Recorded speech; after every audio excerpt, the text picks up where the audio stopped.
All right, the last chapter of our look at human rights here today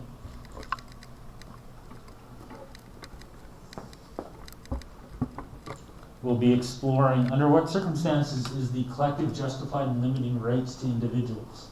So far today we've looked at defining human rights, we've looked at how they're protected in Canada and the United States, and now we're saying, even though we understand that they're protected, we need to explore the idea that there may be circumstances when the collective, the group, say, we need to take them away.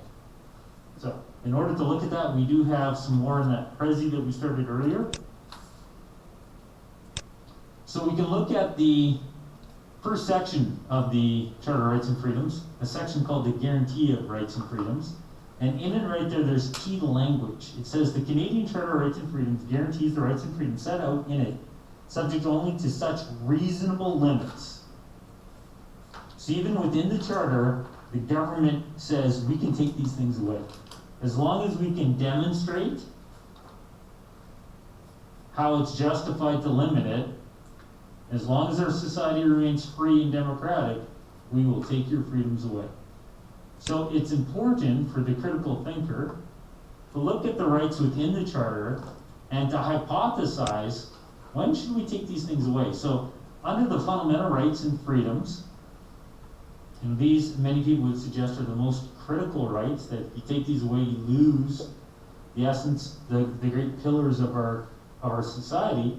But you should be able to look at each one of those and say, here's, normally in Canada we have the freedom of association, but here's an association we think should be illegal. In Canada, normally we have the freedom of peaceful assembly, but this is when an assembly stops being peaceful and we're going to take away your freedom of assembly. Normally in Canada, we have the freedom of expression, but we don't want you to express under these circumstances. Normally in Canada, we have the freedom of religion, but not this religion because of these reasons. So a critical thinker, to push yourself past the grade 9 level, get into the high school critical analytical hypothetical thinking, we want you to look at what we're studying and then start internalizing, asking yourself questions like, wait a minute, the Charter allows the government to limit these things. What might be some hypothetical or historical or even contemporary examples of when they might be able to justifiably limit it? So for example, the freedom of expression may be limited during times of crisis, during a war. This is a government propaganda poster from World War II reminding people that they need to be careful how they're communicating to people at the battlefront and from the battlefront home. So those sending letters from the battlefront home, those letters are sent by boat, and boats during World War II had a tendency of being targeted by German submarines, and sometimes the German U-boats, these submarines, the whole purpose was to see what would float, what's going to come to the surface. And often it was letters and documents, and they would read them. The Germans would read them with the hopes of finding some reference to future military operations. So one of the biggest operations in World War II was D-Day. You certainly don't want soldiers talking about D-Day weeks before it happens and give away the secret of when and where it's going to happen. So even in conflict today, when you're in theater, the governments of Canada, the United States, other democratic liberal governments may say, normally you have the freedom of expression, but because of the circumstances surrounding your employment, your role within society right now, we're going to say you can't say that. You can't do that. So when our Canadian soldiers were in Afghanistan, they were encouraged not to be on Facebook. When the US soldiers were in Iraq, they weren't allowed to be on Facebook.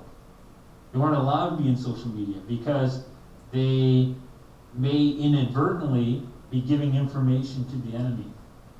So we have the freedom of expression, we have the freedom of speech in both Canada and the United States, but in both Canada and the United States, there's times where it's reasonable. So there's a law in place in most cities that you can't scream fire in the middle of a crowded theater. You have the freedom of expression, you can say fire, but you can't scream fire if your intention is to create panic.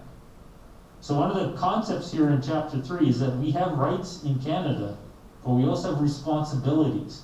And if you act irresponsibly, the government can reasonably limit your rights. That the rights are natural, that they are universal, but they can still be limited. And that can be somewhat confusing. So we have democratic rights. Everybody has the right to vote, but some may suggest that maybe some people aren't intelligent enough to vote. So some people in Canada would like to have a competency test of maybe the major issues. Others within Canada may suggest that if you've committed election fraud in the past, maybe you shouldn't get to vote again because you cheated before. Or maybe people shouldn't vote if they're a criminal. The video that we just watched showed that even if you are a criminal in Canada, you're serving a sentence, you still get the right to vote. Some Canadians believe that that shouldn't be the case. Mobility rights. You have the right to move and gain a livelihood here in Canada. There are certain Canadians that don't have the right to move.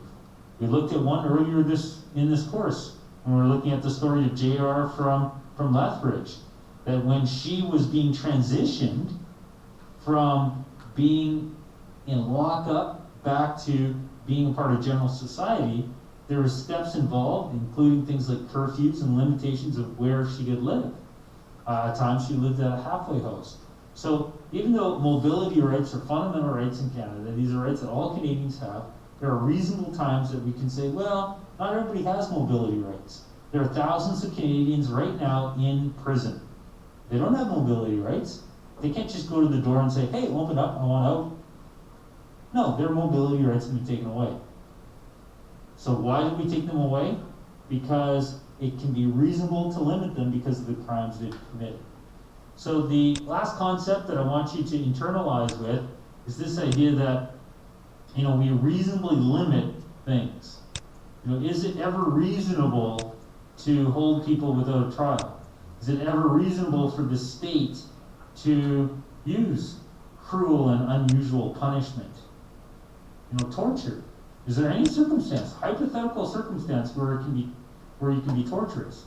Is there any circumstance where equality rights should not be upheld? So the Canadian Charter of Rights and Freedom says everyone's equal, but are we? Can the fire department say, well, everyone is equal, but it's reasonable to say that to be a firefighter, you need to be able to carry a certain amount of weight up and down stairs. It's a requirement of our job.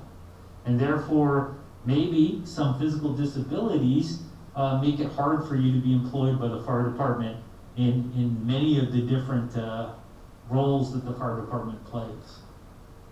So even though we have a charter that says we cannot be discriminated based upon our sex or age or disability or religion, there are places where people do discriminate based on those.